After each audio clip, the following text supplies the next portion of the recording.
Good morning, good afternoon, everybody. This is Gabriel Cramp here, back with another video.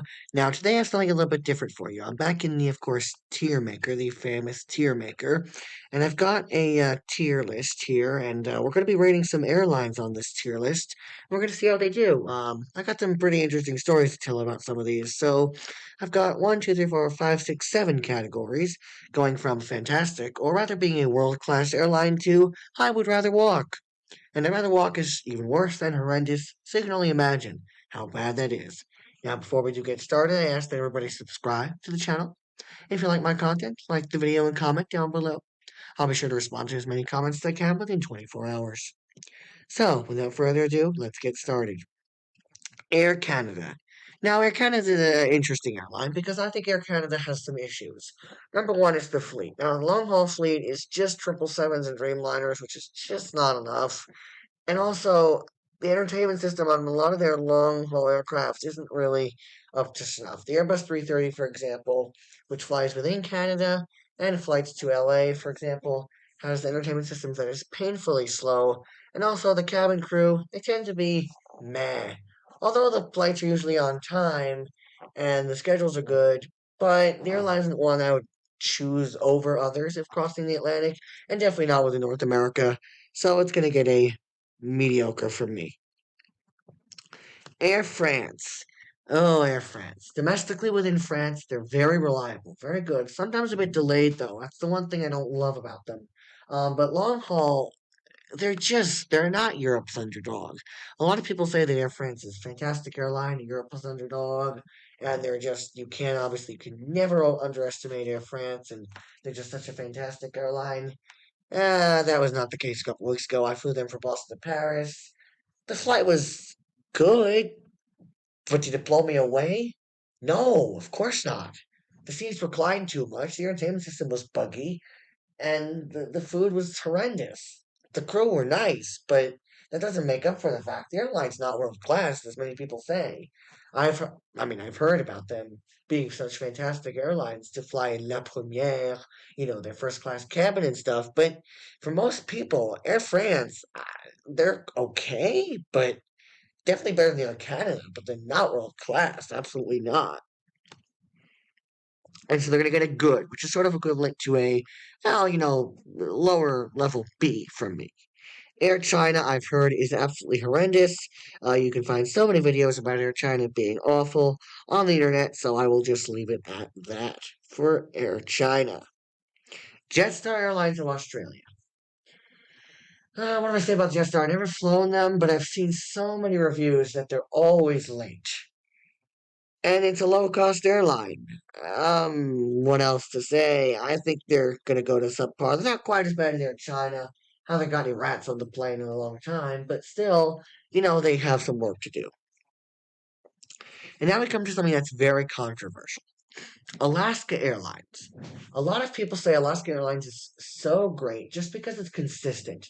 And the economy class seats are comfortable, there's streaming entertainment, Wi-Fi, power outlets, the cabin crew always nice, and the service is decent, and none of their flights are over 6 hours. However, not in my experience. The lack of entertainment systems on flights across the country, the United States, is a major, major blow to them, in my opinion. And I think if they added seatback IFE to their transcontinental fleet, it would put them at a very much higher level. Their customer service is also great, but again, the seats and the entertainment lacking on such long flights. I mean, 5, 6 hours, Boston to LA or whatever not. It's just not going to cut it, especially when against the competition. They're mediocre to me, and I know a lot of people. It's going to hurt a lot of people because a lot of people say Alaska is one of the best, and you're totally entitled to your own opinion. American, they have issues with cancellations, delays, and Project Oasis is good, but it doesn't really put them in a better level. They're going to get the same level as Alaska mediocre. Again, so many planes don't have entertainment systems, and some of those planes fly really long flights. And it's just not going to cut it. I'm sorry, but you can't do that. All Nippon Airways, I'm just going to put very good. I haven't flown them myself, but I think they're a very good airline, just from what I can read on the internet. All Nippon Airways is a very fantastic airline. Their room business class seats are amazing. Their economy is spacious, and the cabin crew are always superb. As I hear. British Airways. Now, this is interesting. Yeah, they're a good airline, but you're gonna try and charge me to select my seat? $50 per long haul sector? And no service in economy class at all on European flights?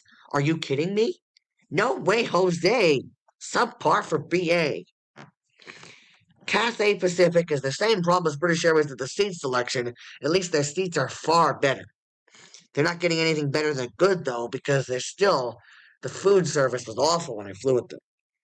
China Eastern, I don't like them a lot. They're not a good airline. Simply put, they're just not a good airline. They're not horrible. They're subpar. It's a Chinese airline. What would you expect? Same goes for China Southern. They're just bad. They're not very good. And besides, they don't even fly to the United States, so how would I know? Delta. I have a soft spot for Delta. All of my flights with them, despite the delays. There are some delays, I will grant you that. Everything's been efficient, clean, courteous, respectful. All my seats with them have been comfortable, functional, entertainment at every seat on 99% of their fleet. And it's just such a pleasure to fly Delta. They're easygoing, the Southern hospitality that I know they can provide, and I know that they have provided so much pre-pandemic. I feel like it's finally back, and I feel like Delta is now regaining their crown jewel status within the airline industry, and I think they are a truly world-class airline. EasyJet, on the other hand, is not a world-class airline. They are a good low-cost carrier, definitely better than some competitors, because they have better legroom than some competitors. Is also they have a tray table and they have a seat back pocket. But all the fees with them is just awful.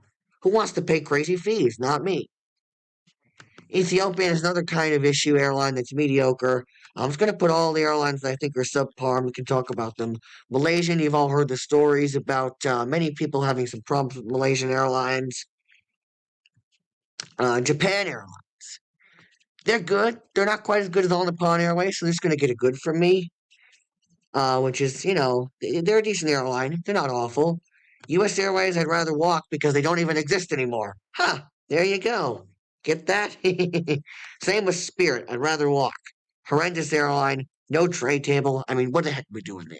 No tray table, no seat pocket, no service, always delayed, hideous livery. What more can you ask for? I'd rather walk.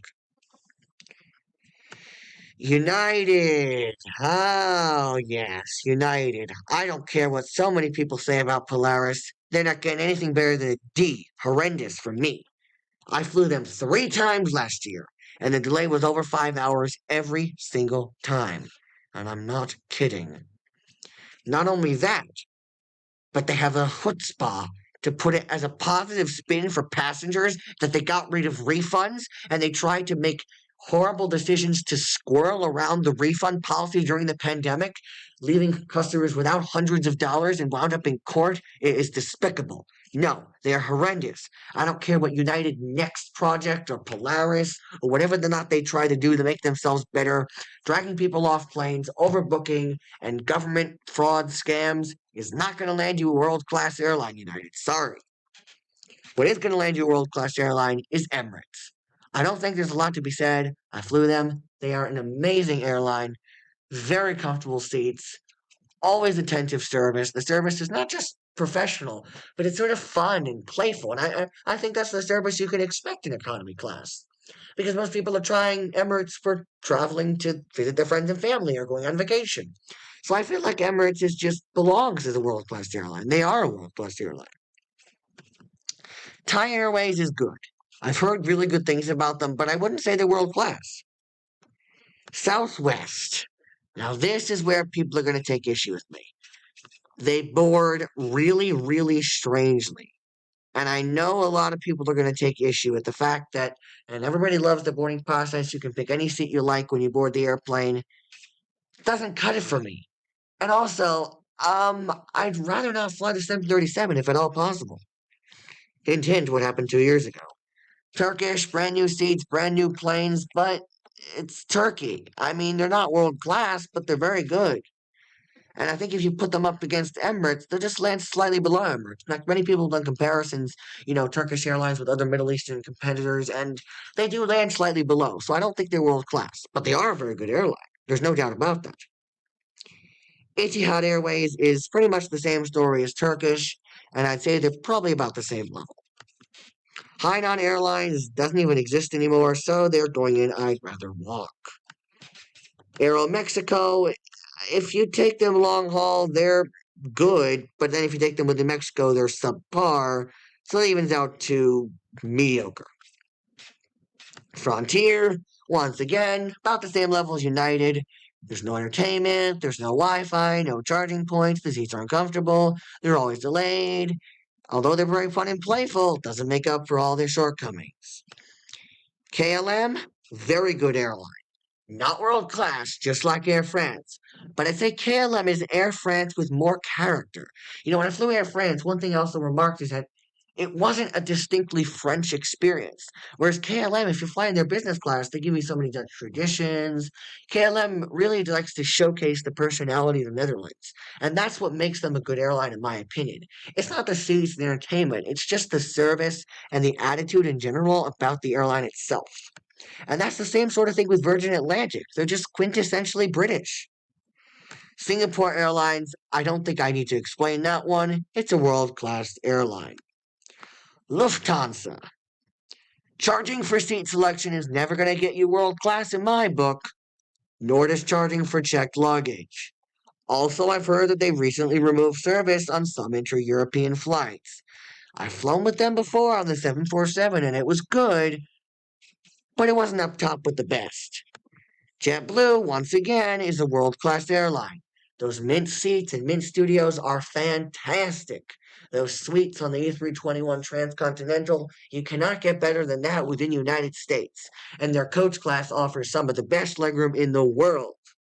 That is a truly world class airline. The same thing goes for Qatar Airways. I think if anyone around here has ever seen Q Suite, you'll know what I mean. Ryanair, I'd rather walk. I don't think there's a lot of explanation needed in that one. Korean Air. Around the same level Lufthansa, they have problems with bankruptcy and their service can be hit or miss, but I've heard that their seats are comfortable. But I don't like the Apex suite because it really means that it's claustrophobic. Everything is just so narrow, especially on those Airbus 330 aircraft. Everything just makes it so much narrower. And last but not least, Qantas. The Spirit of Australia is going to get, drumroll please, a very good from me. Qantas, congratulations, you made it into the second to top tier. Qantas is a very good airline. While they aren't world class, I think they will be one day, and I think they really have the potential to become the pride of the Oceania region and overtake some of the best competitors in the area. Air New Zealand, for example, if they were on here, I'd give them very good too. There's a lot of airlines that I consider to be in a good to very good category. They just need to fix a few things to get it right, and then they'll become world class, just like Delta, Emirates, Singapore Airlines, JetBlue Airways, and Qatar Airways as well. I thank you very much for watching the video, taking the time to watch my content this evening. Have a wonderful day. Peace out, everybody.